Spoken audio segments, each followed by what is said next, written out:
Today I'm reviewing a 2009 Ford Escape, which is a compact SUV first introduced to the US market for the 2000 model year and now in its fourth generation. This vehicle is part of the second generation that ran from 2008 to 2012. The Ford Escape is also a sibling to the Mazda Tribute SUV. Now, with the introduction of this second generation model, we're essentially getting a facelifted version of the first generation Escape. Sheet metal's different on the exterior. Likewise, inside we get a really nice interior update, but the vehicle is based on the same platform and it's got the same powertrain options as that first generation for the 2008 model year. Now in 2009, those powertrains do see an update, increase in horsepower and fuel economy, but again, the vehicle is very similar to that first generation. Now despite that, it's still a pretty nice practical vehicle overall, and we get a really nice progression in terms of the overall vehicle capability performance with this second generation. On the exterior styling front, it's got a much more modern look than what we saw in that first generation, much cleaner overall design, and it's got a much more rugged look to it. Now starting up here at the front, you'll see that the front headlight grille design is a little bit more similar to the Ford Explorer and Ford Expeditions from this era. Headlight design and grille's kind of a shrunk down version of that, and then we've got the bulge in the hood. Headlights definitely got a more modern appearance than the first generation Escape, and then we've got the chrome grille. Down below we've got the integrated fog lights, and then you'll see that we've got the Escape lettering embossed across the front bumper here. Now one thing that I really like about the second generation Escape when compared with the first generation is that it's got a lot less plastic body cladding throughout the exterior.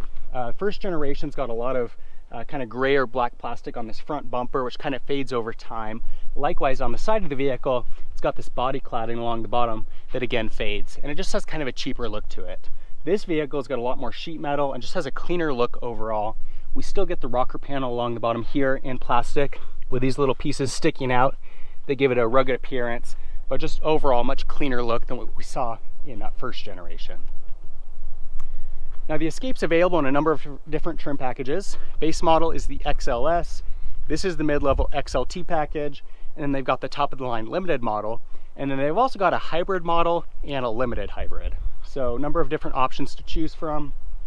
You'll see that with this XLT package, we get this key code here. Really cool feature on a number of Ford vehicles. Allows you to access the vehicle without your keys. So if you go on a run or a hike, you want to leave the key in the vehicle, or if you lock the key in, you can use that key code to get back in. So a really cool feature. Overall, side profile in the second gen again is very similar to that first generation. Much cleaner appearance, but the overall styling, the outline of the vehicle, very similar to the first generation model. Up top we get some side rails integrated here, so you can easily attach crossbars and rack attachments. And then on the back of the vehicle, again, very clean, simple design here. Nicely updated taillight over the first generation, and then matching that rocker panel on the side, this bumper's got these little pieces down here, giving it that rugged appearance. Overall, I was really a fan of the first generation of the Escape. Likewise, I think the second generation model's got a really nice clean look to it. It's very simple, very rugged, just kind of an old school look to it. As much as the newer versions of the Escape have a much sleeker, more modern appearance to them, there's something kind of cool about just the basic simplicity that you get with the second generation. Looking inside the Escape, you'll see it's got a pretty nice overall interior, nice clean basic layout to it, and a huge improvement in terms of build quality and material quality when compared with the first generation. You'll see that overall the styling's got a very square look to match the exterior, and with this XLT trim package we get a pretty nice level of standard options and features. Power windows, power door locks, power mirrors, power driver seat, got leather seating surfaces throughout. To the left of the steering column, we've got controls for our headlights, fog lights, and then a few controls right here for some settings on the instrument cluster. On the steering wheel, we've got controls for cruise control on the left-hand side, audio and Bluetooth on the right-hand side. Instrument cluster's got a nice clean look to it. Really like how the dash has these little grooves inset in there, gives it a really rugged appearance. So you've got a couple vents here in the center dash. Above that we've got an LCD screen with compass and temperature readout as well as audio information. Below that we've got a CD player, AM/FM radio, and then you can also connect your phone using a Bluetooth or hardwired connection. Climate control with heat and air conditioning, And then down below, we've got a 12-volt outlet, ability to turn off traction control, USB connection, and an auxiliary connection. You'll see that the vehicle's also got the Microsoft Sync system. Automatic transmission, 2 cup holders, nice large center console with a removable tray and coin storage. And then up above, we've got a self-dimming rear view mirror, compartment for sunglasses, 2 reading lights, and then a tilt and sliding sunroof. Looking into the back seat, you'll see it's fairly spacious. Got 2 more cup holders in the center console here and a 12-volt outlet. And then the seats do fold down in a 60-40 split, although it's not the best system. So we pull that strap here, fold that up, and we've got another lever up here. For this to sit down flat, you've also got to remove the headrests. Of course, with those seats down, pretty good amount of cargo space in the rear. And then you'll see that we've also got a little compartment here on both the driver and passenger side doors. Coming around to the back of the Escape, we've got the ability to open up just this top glass, really handy feature so that things don't fall out of the back. Or if you need a larger opening, close that up and then the whole rear hatch opens. And you'll see back here it's very spacious. We've actually got 29 cubic feet of storage space, which is very impressive. And then of course, because of the dimensions of the vehicle, it's very functional space. Very square. Little storage compartment built in on this side and that side. And then of course, with those seats folded down, this space is even larger and more functional.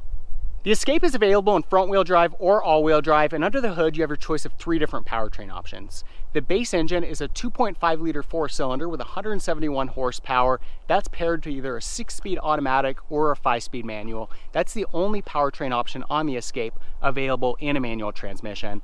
That vehicle sees a combined EPA rating of 21 to 24 miles per gallon. This vehicle's got the upgraded 3-liter V6, which sees a bump to 240 horsepower. It's got a combined EPA rating of 20 to 21 miles per gallon and sees a 0 to 60 time of 9.1 seconds, which is about 1.5 seconds faster than what you'll see with that 2.5-liter 4-cylinder. Now, the Escape's also available in a 2.5-liter 4-cylinder hybrid, which sees a bump to 177 horsepower. With that vehicle, you've got a very impressive EPA rating that is 28 to 32 miles per gallon combined. Now, I mentioned at the beginning of the video that the 2nd generation Escape is essentially a facelifted version of the 1st generation model, which means on the styling front we get a really nice update, interior sees a nice update, and because this is a 2009 model, the 3-liter V6 sees an increase of 40 horsepower over the 2008 model.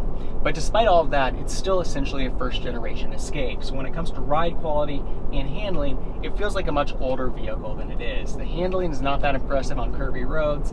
Likewise, on a really bumpy road, a lot of those imperfections in the pavement kind of resonate through the whole cabin. So it's a little bit rough in that sense, not as refined as what you're going to see in the 3rd and 4th generations of the Escape, but still, nonetheless, it's a pretty good overall vehicle. One of the things that I really like about this generation of the Escape is there's nothing bad about it. It's just got a very functional layout to it. It's attractive inside and out.